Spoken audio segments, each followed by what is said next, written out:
his training camps were the stuff of legend. I mean, he would spar 100 rounds a week sometimes, which is just insane.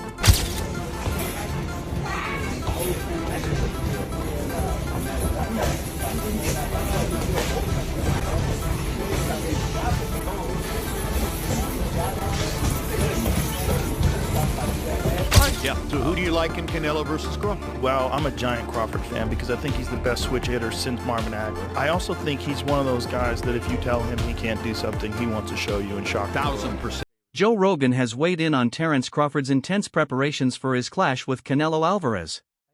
He praised Crawford's elite switch-hitting skills and adaptability, suggesting those attributes could offset Canelo's raw power and deep experience, despite the size gap. Still, Rogan cautioned that Crawford must be physically strong enough to absorb Canelo's devastating punches or risk being overpowered. Crawford's about to fight. Yes, he's going to fight Canelo. Oh, man. I just hope he's big enough. I hope he's big enough to keep that dude off him because Canelo hits so hard, man. That's one dude that, like, I believe all the shit he be talking. Crawford? Yeah. Oh, he's good. He don't just be saying shit. They tried to say that like Errol Spence was damaged because of what Crawford did to him because he was damaged from the car accident. I'm like, maybe. Or maybe Crawford would have done that 3 years ago. I think he's that good. He's just so skillful. He's so slick. And when he gets, and he's also the best guy in the sport at switch hitting. He'll go from southpaw to orthodox and be just as good and trip you up. Like you think he's going to start southpaw, he starts orthodox. You prepare for orthodox, he's fighting southpaw. He feels like he's got you timed better orthodox, he'll switch it up. Rogan doesn't hide his bias, he's firmly in Crawford's corner for the mega bout. On a recent episode of the Joe Rogan Experience with Jim Lampley, he was asked who he favored and instantly replied, Crawford, later explaining, I'm a giant Crawford fan because I think he's the best switch hitter since Marvin Hagler. I also think Canelo is slowing down. Rogan admires Crawford's slick footwork, adaptability, and strategic finesse, while acknowledging the daunting size and power advantage Canelo brings into the ring. Which I think is really interesting, the Crawford-Canelo fight. Beyond interesting. Fascinating. Because how does Crawford compete with that size? Crawford's leapfrogging. He goes to super middleweight. 47 to 54 and now to 68. And the Madrigal fight in 54 is a difficult fight. Yeah. So who do you like in Canelo versus Crawford? Well, I'm a giant Crawford fan because I think he's the best switch hitter since Marvin Hagler. I also think he's one of those guys that if you tell him he can't do something, he wants to show you and shock you. 1000%. I also think Canelo is slowing down, and Canelo is more of a one-punch fighter now than the combination fighter he was when he was young. He uses strength and conditioning. There's very few fighters that just train using skill, train skills. Like George St. Pierre did that for a certain period of his career. I wonder if there's anybody left in boxing who trains just using the gym skills. There were a lot of them when I was first involved in the sport who would never have touched a weight. Right. You know, they subscribed totally to the notion that that was negative. Right, and the worst case, I mean, they definitely did calisthenics, but that was it. It was just body weight exercises, you know. Which brings us to Crawford, which I think is really interesting. The Crawford-Canelo fight. Beyond interesting. Fascinating. Fascinating. Because how does Crawford compete with that size? And, you know, we have to recognize, okay, well, when Canelo fought Floyd, it was 152 pounds, right? So he had dropped down, which was a struggle for him, which is why Floyd was so brilliant in getting him to go down to 152, because he knew he would be drained. 52 or 54? Despite his support, Rogan also warned Crawford to approach the fight with caution given Canelo's physical advantages. He described it as probably the biggest fight in boxing and said he wouldn't miss it. In typical Rogan fashion, the fight breakdown was spliced with unexpected cultural tangents, including a discussion about cartel mule runners, blending fight analysis with colorful side commentary. When you look at the elite of the elite boxers, to a man, to every one of them, they're disciplined and they stay focused. I'm so excited to see this fight with Canelo Alvarez because I think the Saudi Arabians have so much money. They're throwing so much money at boxing, and the guy who's the head of boxing over there wants to make that fight happen. I think Terence Crawford, forget about the three-weight classes. I think he could beat Canelo. I think he can too. When Crawford joined Rogan on the podcast, he reflected on his 2023 dismantling of Errol Spence Jr., crediting meticulous preparation as the key to victory. Everything you see on fight night, we drilled it time and time again, Crawford explained, noting that the fluid execution was the result of relentless repetition in training. Addressing concerns about Canelo's size, he added, "He might be bigger than me, but big don't mean stronger." Actually, practicing it, that was something that when I had the cast on, I was like, man, I love the gym so much. I'm like, man, I'm not leaving the gym. Like, I'm going to practice with this left. And that's when I got the left stronger, because at first, when I go southpaw, it was only, my right. Then when my hand got messed up, I started working on the left, and it started getting stronger and stronger. And I started getting more accurate, because at first, just throw it just to be throwing it. And then, it just got to a point where my left was actually way stronger than my right. Veteran trainer Teddy Atlas frames Canelo versus Crawford as a classic clash of size versus speed. Canelo carries the raw power and the comfort of fighting at his natural weight, while Crawford may hold the edge in agility and ring IQ. Atlas likened it to Manny Pacquiao's stunning upset over Oscar de la Hoya, highlighting Crawford's elite instincts, timing, and elusiveness. Even against Canelo's proven dominance at higher weight classes, Atlas believes Crawford's rare blend of savvy, versatility, and intangible qualities could tilt the fight in his favor. Maybe he's a little overrated. Terence Crawford versus Canelo Alvarez at 168 pounds. Canelo's really good. But I think Crawford is special. I know he hasn't fought the resume everyone wants, but you have that or you don't have that ingredient. I think he has it. Canelo's really good. He's tremendous. But could he be a tiny bit overrated? The greatness is within Crawford. It's in his desire, it's in his mind, it's in his makeup, where he came from. I know he's moved up in weight class, can carry it, but those intangibles, I believe that he has that. Crawford's training camp has revealed a dramatic physical transformation ahead of his super middleweight debut. Previously campaigning at 154 pounds, he has bulked up to around 185 pounds, with earlier footage suggesting he even touched cruiserweight territory.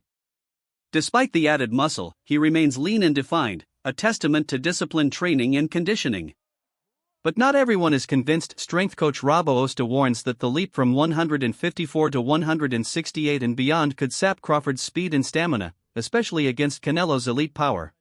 On size, Crawford coming in the ring, and Crawford doing everything he can to match Canelo's power, possibly size, and to, at a minimum, try to just maintain what speed he already possesses, because when you go up in weight, sometimes you compromise speed. So we know Crawford and his team are doing everything they can to, at a minimum, maintain his speed. But the question came up, okay, since Crawford is looking to come in the ring fast, powerful, we know he's already brilliant. Shit, what if Canelo comes in lighter? I'm like, lighter? Yeah, what happens if Canelo says, you know what, I'm not gonna try to come and just outweigh him by 20 pounds on fight night, because I realize I'm in there with somebody who's very agile and who's probably gonna be faster than me, and although I have timing, he has timing too, so I can't afford to be 2 or 3 steps behind Terence Crawford in my speed. Boxing coach Greg Hackett doubts that a Crawford knockout is realistic in today's 12-round era. Canelo, he argues, is too durable to be taken out that way, and Crawford lacks both the concussive, one-punch power and the willingness to stand in the pocket and trade bombs. Hackett predicts a technical masterclass instead, pure skill over flash. He added that in the old 15-round format, Crawford's style might have had the time and opportunity to wear Canelo down for a stoppage. Meanwhile, tensions between the fighters have intensified. Canelo remarked that Crawford would learn what happens when a good fighter jumps up and faces a great fighter. Crawford's sharp rebuttal came instantly, so that means you're a good fighter and Dimitri Bivol is a great fighter, right? Every time you stepped up, you lost. The jab was a pointed reminder of Canelo's loss to Bivol and a clear signal that Crawford isn't intimidated. How do you feel like he will do going against somebody like a Canelo at 168? I think Bud, man, one thing I love about Bud, he willing to challenge himself. And when you're willing to challenge yourself, you can surprise yourself. But that's a hell of a feeling. I think, to be honest, you don't want to sit there and brawl with Canelo, but at some point you're gonna have to fight him. You know what I'm saying?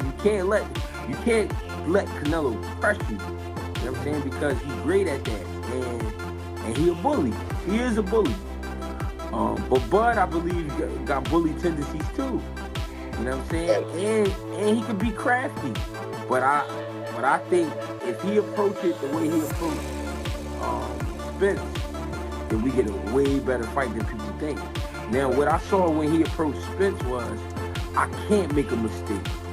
I can't let him do too much. I can't let him be a bully. I think if he go at Canelo the same way, then we get a great fight on our hands. I'm sorry. I'm not saying he's gonna be that dominant, but I'm just saying I think we get a great fight on our hands. Andre Ward, the former two-division world champion, gave a strong vote of confidence to Terence Crawford ahead of his clash with Canelo Alvarez. "I'm not betting Terence Crawford against anybody right now," Ward said, adding that Crawford is the kind of fighter you could bet the house on.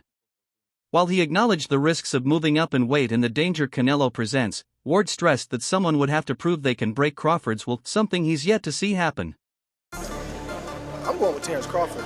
You know, big weight jump, a dangerous fight, but somebody's got to prove to me that they can break Terence Crawford's will and that he can't figure it out against you. You know, it ain't no disrespect toward Canelo, but I've said this the last couple of years. I'm not betting against Terence Crawford against nobody right now. You got to show me that you can beat him. Dimitri Bivol, the WBA light heavyweight champion renowned for his technical brilliance, has openly expressed his admiration for Crawford. In past interviews, he's called Crawford amazing and said young fighters should study him as a blueprint for how to box. Ahead of the Canelo fight, Bivol reiterated that Crawford is one of his favorite fighters, praising both his size for the division and his elite skill set. He went so far as to say he believes Crawford can beat Canelo. I want to quickly ask you a couple of questions. Crawford, Spence. I know you watched the fight and you spoke about Crawford. How good is Crawford? Crawford is amazing, not just good. He's amazing, and he said the same thing about you. Thank you, Terence. But I think he should be in the book for is that good? How to learn boxing. You know. Really? He's a very good fighter. Yeah, I like to watch his fights. Pound for pound, #1. Yeah, probably he is now because he is undisputed champion in 2 weight classes. It's crazy. He's a great fighter. To be honest, I didn't see, Crawford in real life. I don't know how big he is. But the size, when I came to boxing gym and my coach told me that one of the rules, it's like respect the weight classes, We should respect weight classes. But he has a very good skills. He's one of my favorite fighters, active fighters now. Boxing legend Bernard Hopkins believes Crawford's dominant win over Errol Spence Jr. had long-term consequences. He claimed that the punishment Spence took in that fight took 4 fights off his career, prematurely aging him both physically and mentally. Hopkins suggested that the damage would linger well beyond the immediate loss, reshaping Spence's career trajectory. To Hopkins, this reflects Crawford's greatness not just in winning fights, but in leaving opponents changed after the final bell. Crawford. I believe Crawford, even though, fought twice, throughout the year, Crawford, was... But look who he beat. Undisputed. Look who he beat.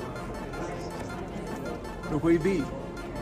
What he did to Spence and how he did it. That's 3 fights to me. And it took 4 fights out of Spence, right? I'm a fighter, so I can tell you when you get punished like that. Yeah, I was there ringside watching the fight. It takes a few years out of you. Don't see the years right now, but it sort of takes something out of that person going forward. They still can beat some fights, but it really put a bruise on it. You didn't see Spence fight yet, did you? No. Did you hear him name opponent for him to potentially fight? It's been quiet. You see the weight he gained? Former champion Tim Bradley remains firmly in Crawford's corner, giving him a 30 to 40% chance of beating Canelo Alvarez. While he praises Crawford's skill and ring IQ, Bradley worries about the size and power disparity. He warns that Crawford's stubborn nature could be dangerous if he tries to trade punches with Canelo. He risks getting caught with a fight-ending shot. One more thing. it don't matter if Canelo is on that. He ain't beat no Terence Crawford. You heard it here first. Plus, I look at the performances of Canelo. I look at his last performances. I mean, they've been all right, you know. They ain't been like, you know, wow, you know, blew me away. So I'm not really worried about all of that. And the same thing goes with Crawford. I know he's with Snack, and I know some news came out this week and all of that, but I personally believe that Snack is clean. I think it's a conflict of interest, the fact that, hey, he knows how to beat the system, quote unquote, Rick DeConte, but at the same time, I think Snack, you got products going around the world, this and that. I mean, all these athletes are testing. They're not testing anything or positive about using Snack at all. So I think they're safe. There's no doubt about it. So with that being said, I'm not worried about that. As long as they test it, I'm good. Trainer Robert Garcia offered a frank assessment of Canelo Alvarez's recent fighting style, especially after Edgar Berlanga's defeat. Garcia noted that Canelo no longer hunts for knockouts, instead doing just enough to win. He said Canelo often drops opponents but chooses not to finish them, a strategy aimed at preserving his body for future challenges. Garcia emphasized that Canelo still has knockout power but now fights more strategically when victory is in hand. Why is it that Shiraz was able to knock out Berlanga but not Canelo? It's because Canelo doesn't go out for the knockout anymore. Canelo's just now, you know, we've seen in the last few fights, he just does enough to win. He did the same against Munguia. He dropped Munguia, but then they didn't want to finish him. Charlo, Berlanga. He wants to cruise through the fight. You know, he's up there, you know, in not in age because he's only like 33 or 34, but he's fighting since 15. A lot of training camps, a lot of sparring matches. So all that takes a lot out of your body. So he takes care of his body too. So he doesn't go all out because he doesn't want to just finish his body. He knows he still has a few more years and a few big fights where he wants to take care of himself and not punish himself too much. That's why he hasn't been able to knock those guys out. Not because he can't. I think he just does enough to win. I think Shiraz also has great power, man. I think Shiraz has the power that nobody believed he had. Welterweight contender Virgil Ortiz Jr. made his pick for the Canelo-Crawford fight clear. Canelo wins decisively. Ortiz argued that while Crawford has bulked up to around 180 pounds, gaining weight and truly belonging at super middleweight are two different things. I don't think he is, but if he beats Canelo, he'll be like my #1 fighter of all time. You don't think Crawford beats Canelo? I don't think so. And look, hear me out. I respect Crawford and everything that he's doing, but he just moved up from 147, so I'm just going to treat him as a 147 pounder. He's jumping up 3 weight classes to fight someone who was like the #1 fighter in all of boxing, you know. The jump would be hard, even if it was just like some top 10, right, yeah. You know. But would you say he's a very smart fighter? Yes. Very calculated, yes. Right? Don't you think that maybe he sees something that most people aren't seeing? I think he does, but the thing is he going to be able to even like to capitalize on it? Because he's a smaller fighter, and look, I think people are thinking at the aspect of can Crawford do it? Yes, I think he can do it, but can Canelo do it? And I think he has a bigger chance of doing it than Crawford does. Favors him. Now, Canelo, he has obviously the size advantage, the strength advantage, intellect. I think Crawford edges him out in IQ. I just think the weight difference is going to be the deciding factor here. I mean, like, when I seen Canelo's check hook against Berlanga, that shit was like this. You know, and Canelo's not slow either. Like, it shit was, I didn't see that coming at all. He just dropped him, and I was just like, damn, he still got it. I just think that Crawford just bit off a little more than he can chew, but if he can chew it and he beats him, which I think he can. I'm not saying he can't. I'm not saying he has 0% chance. I'm just thinking Canelo wins. But if he does, he will be my #1 fighter of all time. Wow, I always knew that you had a lot of respect and admiration for him. Ortiz doubled down on the size argument, pointing out that taking a clean shot from Canelo could be disastrous for Crawford. He called it a clear win for the Mexican superstar. However, Ortiz also acknowledged Crawford's intelligence and punching power, saying that if Crawford does pull off the upset, he'd elevate him to his personal GOAT status. And I think he has a bigger chance of doing it than Crawford does. Favors him. Now, Canelo, he has obviously the size advantage, the strength advantage, intellect. I think Crawford edges him out in IQ. I just think the weight difference is going to be the deciding factor here. I mean, like, when I seen Canelo's check hook against Berlanga, that shit was like this. You know, and Canelo's not slow either. Like, this shit was, I didn't see that coming at all. He just dropped him, and I was just like, damn, he still got it. I just think that Crawford just bit off a little more than he can chew, but if he can chew it and he beats him, which I think he can. I'm not saying he can't. I'm not saying he has 0% chance. I'm just thinking Canelo wins. But if he does, he will be my #1 fighter of all time. Wow, I always knew that you had a lot of respect and admiration for him. Do you think Terence Crawford's training gives him the edge against Canelo Alvarez? Share your predictions in the comments.